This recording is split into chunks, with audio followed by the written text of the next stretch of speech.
Good evening विद्यार्थियों। काम तो कर रहे हो ना बराबर कॉपी में? कोई प्रश्न है, कोई चीज़ समझ में नहीं आए तो आसानी से आप फोन करके पूछ सकते हो, या क्वेश्चन वाला ऑप्शन है आपके पास में, वहाँ पर आप जो है वो हिंदी इंग्लिश किसी में भी टाइप करके आप जो है वो लिख दो क्वेश्चन। मैं समझ जाऊँगा कि आप क्या पूछ रहे हो, तो मैं उसका उत्तर आपको जो है वो बता दूंगा। इससे पहले वाले वीडियो के अंदर हमने सल्तनत काल पढ़ा था, दूसरा पार्ट पढ़ रहे हैं हम ना, ध्यान रखना सल्तनत काल पढ़ रहे हैं अभी। सल्तनत काल के अंदर 5 वंशों के बारे में जो परिचय दिया था हमने, 5 में से गुलाम, खिलजी और तुगलक के बारे में हमने कल परसों पढ़ लिया था। आज अपने पास 2 और वंश हैं, एक सैयद है और एक लोधी है। ये नाम मात्र का छोटा सा, कोई खास बात नहीं है, और याद न रहे, ध्यान में न रहे तो जाने दो, पर क्रम ध्यान में रखना 4 नंबर का ये, ठीक है। क्रम से कितने नंबर पर आता है? ये 4 नंबर पर आता है, ठीक है। कब से कब तक? 1414 से 1451 के बीच के अंदर, ध्यान रखना, ठीक है। 1398 के अंदर, ठीक है, तुगलक वंश का जो शासक था कौन था? नासिरुद्दीन महमूद, अंतिम शासक। उसके समय तुर्की आक्रमणकारी कौन था? वो तैमूर। तैमूर ने भारत पर आक्रमण किया था। भारत में कई सालों तक उसने खूब लूटपाट मचाई, दिल्ली को उसने खूब लूटा। और उसके समय जो है ये जो खिज्र का नाम का व्यक्ति है, ठीक है, ये किस जाति का है? सैयद जाति का है, ठीक है। भारत के अंदर एक जगह है पंजाब, ठीक है, ये पंजाब का राज्यपाल था। तो तैमूर ने जो है भारत से जाते जाते जो है खिज्र खां को, अर्थात इसको, ये सैयद वंश का, इसको दिल्ली की सत्ता सौंप दी, ठीक है। दिल्ली का सिंहासन जो है इसको सौंप करके, और तैमूर जो है वो स्वयं वापस चला गया था। तो चूंकि अब 1414 के अंदर दिल्ली की सत्ता किसके हाथ में आ गई है? खिज्र खां के हाथ में आ गई है, इसलिए भारत में सैयद वंश का संस्थापक कौन कहलाया? खिज्र खां। कब कहलाया? 1414 के अंदर, 1414 में, ठीक है। भारत में सैयद वंश की स्थापना कब हुए, किसने की? प्रश्न यह है। तो 1414 में हुई है, किसने की है? खिज्र खां ने की है, ठीक है। और अंतिम इसकी लाइन क्या होगी? अंतिम लाइन हो जाएगी कि सैयद वंश का अंतिम शासक कौन है? आलम शाह। बस 1414 के बीच के अंदर एक शासक और है, कोई काम नहीं हुआ, कोई इनकी रुचि नहीं थी, ठीक है। आपस के अंदर सामंतों का और का पूरी तरीके से बिखराव हो चुका था, तो ये अंतरकलह के अंदर ही मरमिट थे सबके सब, तो कोई खास बात नहीं है। एक प्रथम शासक और एक अंतिम शासक, 2 ही है। प्रथम शासक कौन है? खिज्र खां। अंतिम शासक कौन है? आलम शाह, 2, ठीक है। और यहाँ तक कि आलम शाह ने 1451 के अंदर अपनी स्वयं की इच्छा से, अपने स्वयं की इच्छा से, एक और व्यक्ति है जिसका नाम है बहलोल लोधी, ठीक है। क्या नाम है? बहलोल लोधी। इसको अपनी स्वयं की इच्छा से जो है वो सत्ता सौंप दी। किसने? आलम शाह ने। तो बहलोल लोधी को जैसे सत्ता सौंपी 1451 के अंदर, कब सौंपी? 1451 के अंदर, ध्यान में रखना। तो जैसे ही इसको सत्ता सौंपी तो ये अपने आप में एक नया वंश आ गया है, कौन सा? लोधी वंश, ध्यान में रखना। पहली बात, अब तक जो 4 वंश थे वो सब तुर्की थे, तुर्क थे। भारत पर जो शासन करने वाले कौन से वंश है? तुर्की वंश है, तुर्क वंश है। ये लोधी वंश पहला ऐसा वंश है जो कौन सा है? अफगान वंश। कौन सा है?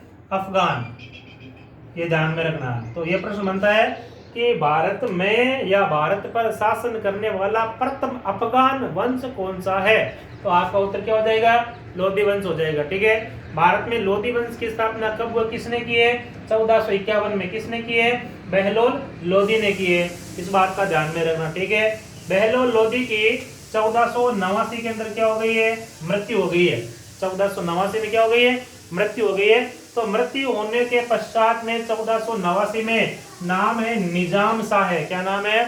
निजाम शाह। इसका पुत्र है, किसका? बहलोल लोधी का। और ये शासक बना दिल्ली का 1489 में। निजाम शाह शासक बनते ही इसने एक उपाधि धारण की, कौन सी? सिकंदर शाह की। क्या नाम है उपाधि का? सिकंदर शाह, ठीक है।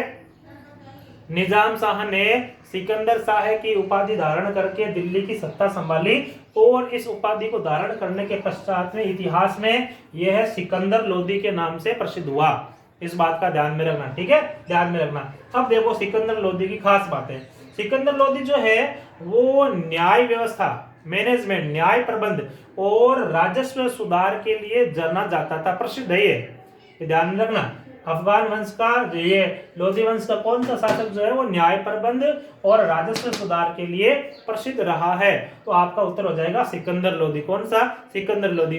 तो इसने ऐसा कौन सा न्याय प्रबंध और राजस्व सुधार कर दिया, ये देखना है। ठीक है, तो इसने क्या है कि इससे पहले जो है वो सेठ साहूकार सामंत वगैरह अपनी मनमर्जी से अपनी मनमर्जी से, कैसी मनमर्जी? मान लो कि ये एक खेत है, ठीक है, इस खेत के अंदर जो है वो इस खेत की माप करने के लिए मान लो कि ये 50 इंच का जो है 50 इंच का जो है एक गज रख दिया, 50 इंच का एक गज।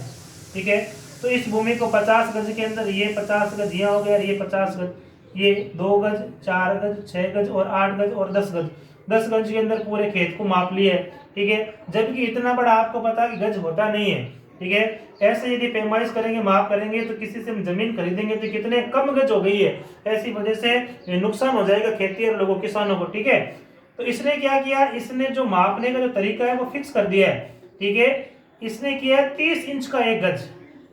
ठीक है, सिकंदर लोधी ने जमीन का माप करने के लिए फिक्स कर दिया है कि एक गज जो होगा वो कितने इंच का होगा, 30 इंच का होगा। इससे पहले सेठ साहूकार सामंत लोग अपनी मन मर्जी से जो है वो गज का निर्माण करते हैं।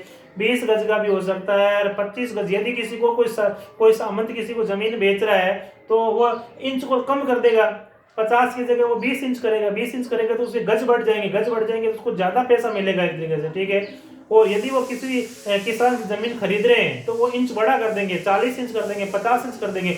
तो इससे क्या होगा, इससे वो गज की मात्रा कम हो जाएगी, कम हो जाएगी तो किसानों को इससे क्या हो जाएगा, नुकसान हो जाएगा। तो ये सही तरीके का न्याय नहीं था। इसके लिए सिकंदर लोधी ने जो है वो जमीन की माप करने के लिए 30 इंच का एक गज निर्धारित कर दिया। ये बहुत प्रसिद्ध रहा इसका, इसलिए इतिहास के अंदर 30 इंच का गज कहलाया सिकंदरी गज। क्या कहलाया? सिकंदरी गज कहलाया। तो इतिहास में सिकंदरी गज प्रसिद्ध है। आपसे प्रश्न पूछ रहा है कि सिकंदरी गज क्या है, तो आपका उत्तर हो जाएगा कि लोधी वंश के शासक सिकंदर लोधी ने जमीन की माप का निर्धारण करने के लिए एक 30 इंच के गज का निर्माण किया, जिसे इतिहास में सिकंदरी गज के नाम से जाना जाता है। सिकंदर लोधी ने किया है, इसलिए ये सिकंदरी गज के नाम से जाना गया है। ठीक है, ये ध्यान में रखना। आगे देखो, आगे सिकंदर लोधी ने 1506 के अंदर, सन 1506 में आगरा नगर, ताजमहल जहां पर स्थापित है नहीं, अभी शाहजहां का बनाई हुई है ना स्थापत्य कला, तो आगरा नगर की स्थापना की है 1506 के अंदर। किसने? सिकंदर लोधी ने। आपसे प्रश्न पूछे आगरा नगर का निर्माण कब हुए, किसने किया है, तो आगरा नगर का निर्माण 1506 में सिकंदर लोधी ने किया है। ध्यान में रखना, इतिहास के अंदर बहुत प्रसिद्ध रहा है सिकंदर लोधी। आगे देखो, सिकंदर लोधी का नाम जो है वो एक उपनाम है। ठीक है, क्या नाम है? गुलरू खां। क्या नाम है? गुलरू खां। आपको मैं अन्य 1-2 और उपनाम बताता हूं, जिससे आपको जो है वो थोड़ी सी इसको समझने में मदद मिलेगी कि ये उपनाम क्या होते हैं। लोग क्या है कि इनसे जो है वो अपनी पहचान बढ़ाते हैं। जैसे आपने अपने स्कूल के अंदर कई बार आते हैं जेएनयू भारती के अंदर काम करते हैं, जिनका नाम है वीरेंद्र जी भाटी। ठीक है, अच्छा मोटिवेशनल स्पीच देते हैं, प्रेरक है अच्छे। ये अपने नाम के पीछे लगाते हैं कोष्टक के अंदर मंगल। ठीक है, तो ये उनका उपनाम है वीरेंद्र भाटी मंगल। ठीक है, डीडवाना के रहने वाले हैं, पहले बांगड़ कॉलेज के अंदर थे, अभी लाडनू की सुजला महाविद्यालय के अंदर है। हिंदी के बहुत ही अच्छे जानकार और राजस्थानी भाषा के प्रख्यात कवि है। नाम सुना आपने गजादान जी चारण। ठीक है, आपने नाम सुन रखा है, ये क्या नाम है? गजादान जी चारण। ठीक है, इनका उपनाम क्या है? ये अपने नाम के पीछे लिखते हैं कोष्टक के अंदर शक्ति सूत। ठीक है, शक्ति मां करणी, सूत पुत्र। ठीक है, सूत का मतलब पुत्र, शक्ति सूत, मां करणी का पुत्र शक्ति सूत, ये इनका उपनाम है। ठीक है, अपने लाडनू के अंदर उर्दू के बहुत अच्छे शायर हैं, चारण हैं। नाम सुना आपने राजूदान जी चारण। ठीक है, और उनको राजेश जी के नाम से पुकारते, राजेश जी। वो अपने नाम के पीछे लगाते हैं उपनाम। ठीक है, वो लगाते हैं विद्रोही। ठीक है, राजेश जी विद्रोही। लोग राजेश जी के कम नाम जानते हैं, विद्रोही जी के नाम से ज्यादा जानते हैं। ये ध्यान रखना। तो ये इनके उपनाम है। ठीक उसी प्रकार से सिकंदर लोदी का भी एक उपनाम है। क्या उपनाम है? गुल्लरू खां। ठीक है। और ये कविता पाठ करता था। अपनी कविताओं के नीचे ना राइटर का जहां पर नाम लिखते हैं वहां पर ये सिकंदर लोदी नहीं लिखता है, वहां पर क्या लिखता है? वहां पर ये लिखता है गुल्लरू खां। ये ध्यान में रखना। ठीक है। तो सिकंदर लोदी का उपनाम क्या है? गुल्लरू खां। सिकंदर लोदी किस नाम से कविता पाठ करता था, ये कविता लिखता था? आपका उत्तर हो जाएगा गुल्लरू खां। आगे देखो, इसकी मृत्यु हो गई है नवंबर 1517 के अंदर। सिकंदर लोदी की मृत्यु कब होगी? इंपॉर्टेंट सवाल है, 1 नंबर का आता, ध्यान में रखना। लोदी वंश के शासक सिकंदर लोदी की मृत्यु कब हो गई है? नवंबर 1517 में। और जैसे इसकी मृत्यु हुई है नवंबर 1517 में, इसका पुत्र जो है वो दिल्ली का शासक बन गया है। ठीक है। ये एक रोचक कहानी और बहुत ही बड़ा ये राजा था। अब इसका नाम क्या है? अब तीसरे नंबर के राजा का नाम है इब्राहिम लोदी। आपने 3 शासक पढ़ रहे हैं। ठीक है। लोदी वंश का संस्थापक बहलोल लोदी 1451 में शासक बना, 89 में मृत्यु हो गई। इसके बाद इसका पुत्र निजाम शाह है जिसने सिकंदर लोदी की उपाधि धारण की, 1489 में शासक बना। नवंबर 1517 में इसकी मृत्यु हो गई है। और सिकंदर लोदी की मृत्यु के बाद में इसका पुत्र जो है इब्राहिम लोदी नवंबर 1517 में ही क्या बन गए? शासक बन गए। मोस्ट इंपोर्टेंट सवाल है, परीक्षा में आता है, इब्राहिम लोदी दिल्ली का शासक कब बना? आपका उत्तर क्या हो जाएगा? नवंबर 1517। ठीक है। और शासक बनते ही इसके सामने भारत की सबसे बड़ी जो ताकत है उस समय की, वो इसके सामने थी। यदि संपूर्ण विश्व भारत पर राज करना है तो एक शासक को हराना बहुत जरूरी था। और उस शासक का नाम है मेवाड़ के शासक महाराणा सांगा। ये ध्यान में रखना। ठीक है। प्रश्न दोबारा समझ लेना। इब्राहिम लोदी के समय राजपुताना का सबसे ताकतवर शासक कौन था? आपका उत्तर हो जाएगा मेवाड़ के महाराणा सांगा। या सीधा पूछ ले कि इब्राहिम लोदी के समय मेवाड़ का शासक कौन था? आपका उत्तर क्या है? राणा सांगा था। ठीक है। यह ध्यान में रखना। तो शासक बनते ही नवंबर 1517 और नवंबर, दिसंबर और जनवरी, फरवरी, ठीक है, इनके बीच के अंदर जो है वो युद्ध चला था। किसके बीच में? नवंबर से लेकर के और जनवरी फरवरी तक के बीच में। तो ये युद्ध कहलाया 1517-18। इसको दोनों डेट साथ में लिखेंगे, ध्यान में रखना। नवंबर इसमें से पहले 1517-18। इस युद्ध का नाम है खातौली का युद्ध। ठीक है। खातौली जो स्थान है वो है वर्तमान के अंदर बूंदी जिले में, राजस्थान के बूंदी जिले का एक मैदान है, खुला स्थान है खातौली।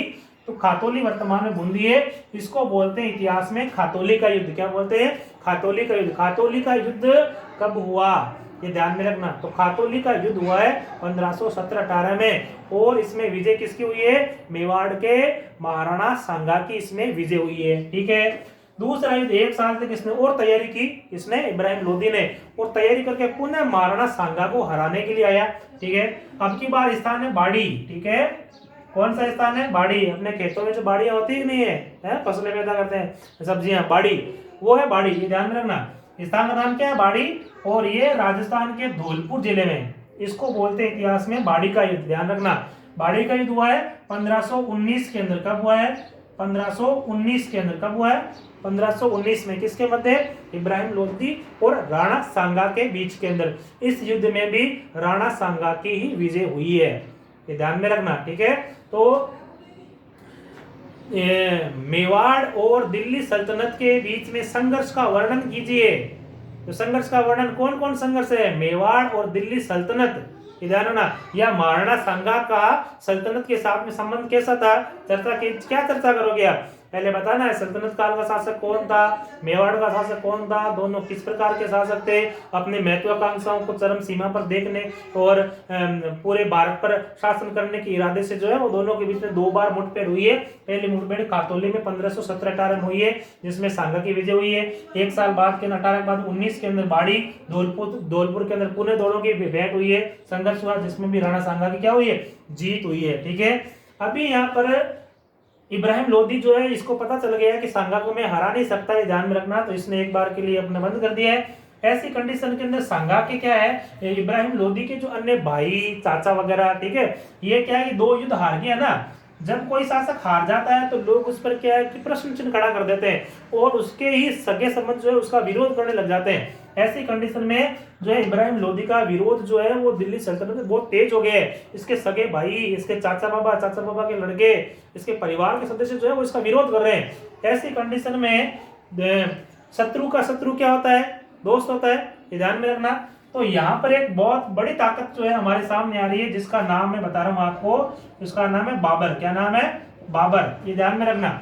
बाबर भी जो है वो भारत पर आक्रमण करने की लालच है, आगे बढ़ना चाहता है, ठीक है। ऐसी कंडीशन के अंदर इब्राहिम लोदी के चाचा बाबा जो भाई बंधु थे, उन्होंने बाबर को निमंत्रण पत्र दिया और बोले कि आप आकर के इब्राहिम लोदी पर आक्रमण करो, दिल्ली पर, ठीक है। इस आक्रमण में हम आपकी तरफ से युद्ध लड़ेंगे, आपका साथ देंगे।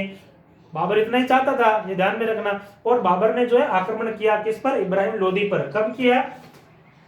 बाबर ने आक्रमण किया 21 अप्रैल, क्या तारीख है? 21 अप्रैल 1526। 21 अप्रैल, दोबारा देख लो, 21 अप्रैल 1526 को बाबर ने दिल्ली के शासक इब्राहिम लोदी पर आक्रमण किया। और पानीपत जो कि हरियाणा के अंदर है, वर्तमान में पानीपत का मैदान हरियाणा के अंदर है। पानीपत की ये प्रथम लड़ाई थी। पानीपत के युद्ध में आगे भी और लड़ाई होगी इतिहास के अंदर, ध्यान में रखना, लेकिन ये पानीपत का प्रथम युद्ध था इतिहास के अंदर, इसलिए इसको पानीपत का प्रथम युद्ध के नाम से पुकारते हैं। और इस पानीपत के मैदान में बाबर की सेनाओं ने इब्राहिम लोदी को पूरी तरीके से परास्त किया और दिल्ली की सल्तनत से बेदखल कर दिया, ये ध्यान में रखना, ठीक है। इस युद्ध में बाबर की जीत हुई है। बाबर एक मुगल है, ठीक है। बाबर कौन सा शासक है? बाबर एक मुगल शासक है। तो 21 अप्रैल 1526 के अंदर बाबर की जीत हुई है। जीत होने के साथ ही भारत में सल्तनत काल समाप्त हो गया है। कब है? 1526 में, 21 अप्रैल 1526 में सल्तनत काल की अंतिम तिथि है, ठीक है। सल्तनत काल की भी लोधी वंश की। और 21 अप्रैल से भारत में स्थापना हो गई है मुगल वंश की। किसकी?